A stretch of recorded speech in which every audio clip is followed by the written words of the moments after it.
My Town of Nelson in Lancashire, the 29th of July 2021, by Donald J. My Town of Nelson in Lancashire has been let down over the years by very bad decisions by our MPs, county councillors and town councillors, mill owners and business owners, shop owners, to by greed and nepotism and personal greed. It has left Nelson with dirty streets, the market closed down, the Arndale Pendle Rise nearly empty of shops.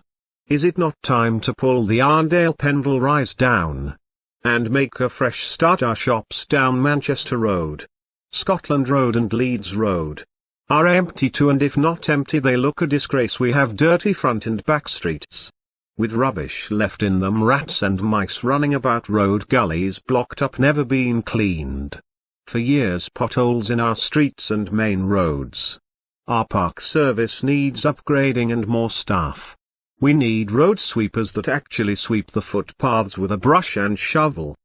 The bin men leave more rubbish in the streets after they have emptied the bins than before the bins are emptied. Work that out if you can. Nelson needs new management from the top to the bottom. You need to read this article below. And now in 2021 our town is dead due to large supermarkets and internet shopping. 10,000 Memories in Nelson, Lancashire, by Jeremy C. Brooke. Here, the old cotton mill workers recall noise, bullying and hunger. Now, in Asia, a new generation. The streets of the Lancashire mill towns are full of old people now. If there is a certain melancholy as they look out onto the car parks and rectangles of rubble where weaving sheds and houses stood, this is perhaps because their whole working life was spent in a declining industry. The house where Ethel and Alan Timblake live is in the shadow of one of the last mills in Nelson. It closed 18 months ago, and is now being demolished. Sunlight comes into the front room for the first time, through the roofless building and its broken windows. The house used to shake with the vibration from the looms, says Ethel. It was not very pleasant, but the silence is worse. The mill had the most modern Swiss looms, making industrial uniforms for several airlines and Marks and Spencer. It was taken over by Carrington Viella, who get the work done more cheaply abroad. The looms went to India. We used to make saris for export to India, recalls Dick Howard, now in his mid-80s. Then, when there were labour shortages, they fetched workers from India and Pakistan. They worked the night shifts, sleeping in beds turn and turn about, just as the Irish did 100 years ago. Now they are bringing in the material from India and Pakistan. It's hard to make sense of it. It's a different world, say the old spinners of Bolton and Oldham, the weavers of Blackburn and Burnley. And for them it is, even though that same world still exists, on the other side, the dark side, of the earth, in the slums of Dhaka and Jakarta. To the former workers of Lancashire it is distant memory now, long confided to oral historians and enclosed in industrial museums. In any case, the pain of loss has been decertified by political gibberish about progress and modernization. They sit in their front rooms, with tea and homemade Victoria sponge and the hiss of the gas fire, surrounded by pictures of grandchildren against a sky blue background, the bird twittering in its cage, the poinsettia, also from Asia, wilting in the heat. A different world indeed. Yet the abuses of poverty and overwork linger tenaciously in the minds of the very old. Stories that correspond with an aching exactness to the testimony of the young women workers in Dhaka, Jakarta, Mumbai. Their recollections of hunger, cruel overseers, physical chastisement, ruined health and industrial hazards are still commonplace in the industrial suburbs of Asia. The cobbler who gave his children leather to chew in order to appease their hunger would have recognized the plight of the mother in Dhaka, giving her children rags for the same purpose. The women who searched the market stalls on Saturday night, picking up specked oranges and moldy bananas, might be speaking for the women of Jakarta, scavenging scraps from the trash outside the city's restaurants.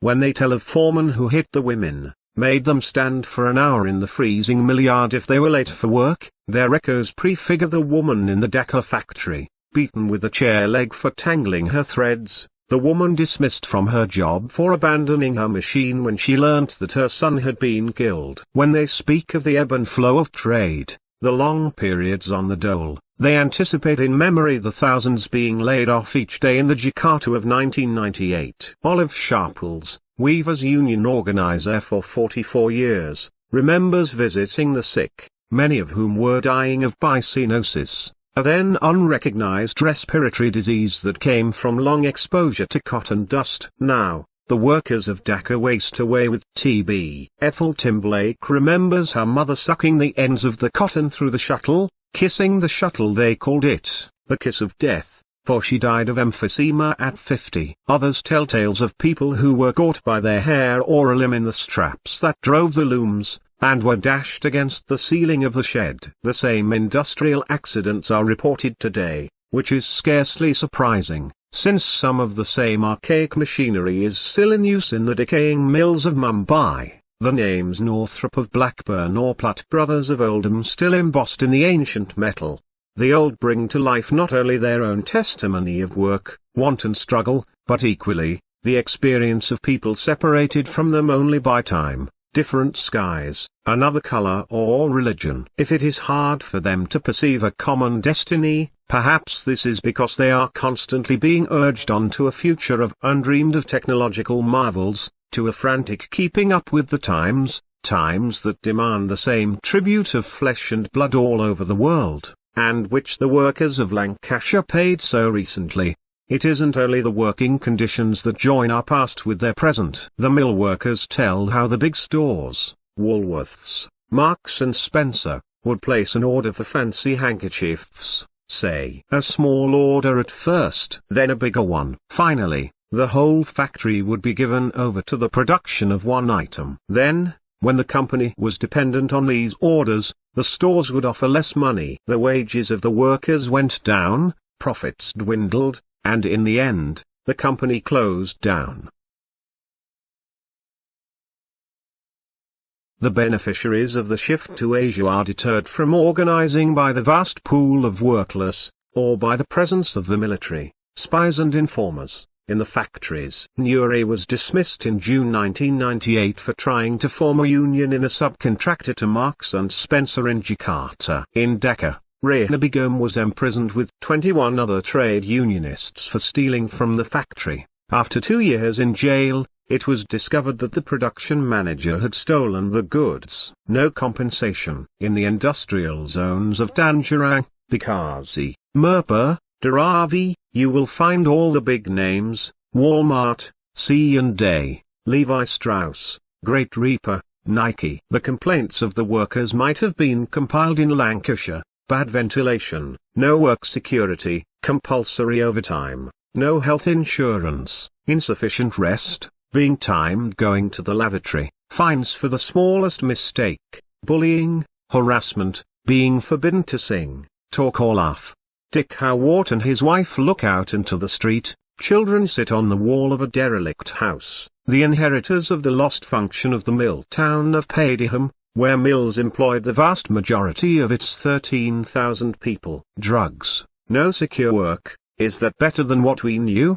They ask. Ethel Timblake tells how a friend, a woman of 54, was raped by a 15-year-old boy. What have we done to our children? What have we left for the next generation? The questions scarcely require answers. How can it not be better than the 1,000 looms that clattered through the day, leaving a whole generation to lip read? Better than the smoke from the chimneys of Nelson, which made it impossible for Hitler to bomb us, because he couldn't see us through the smoke. Better than children crawling under looms to clean them, starting work at age 12. As they do now in South Asia. Better than the room and power mills, rented by manufacturers so that they could dismiss all the operatives as soon as trade slackened, just as the management in Dhaka boast that, if workers try to organize, they can sack the whole workforce and recruit a new one within 48 hours.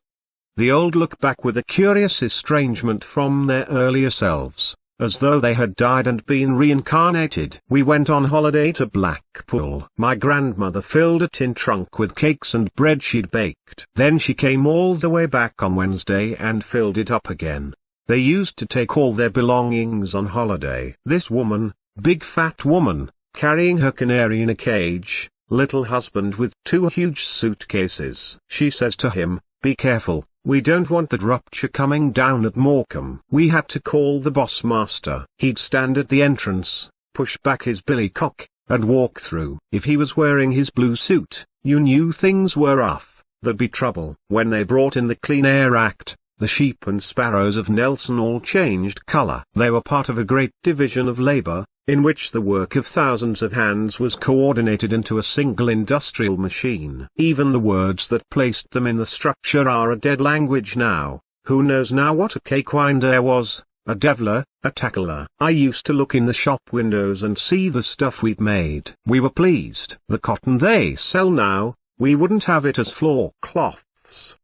The last mill in Blackburn that still used the old Lancashire looms made non-washable fabric material, fittingly, for shrouds. Sometimes the Lancashire people talk of the people of Asia stealing our jobs as though labour had crossed the world like a thief in the night to take away their function as they slept the sleep of exhaustion, as though capital had no role in it, as though desperate migrants to Dhaka or Jakarta, in their shared slum rooms, 3 meters by 3, were the enemies, and not the kin, of the ghosts of country people once driven from impoverished villages into the squalid towns of Lancashire.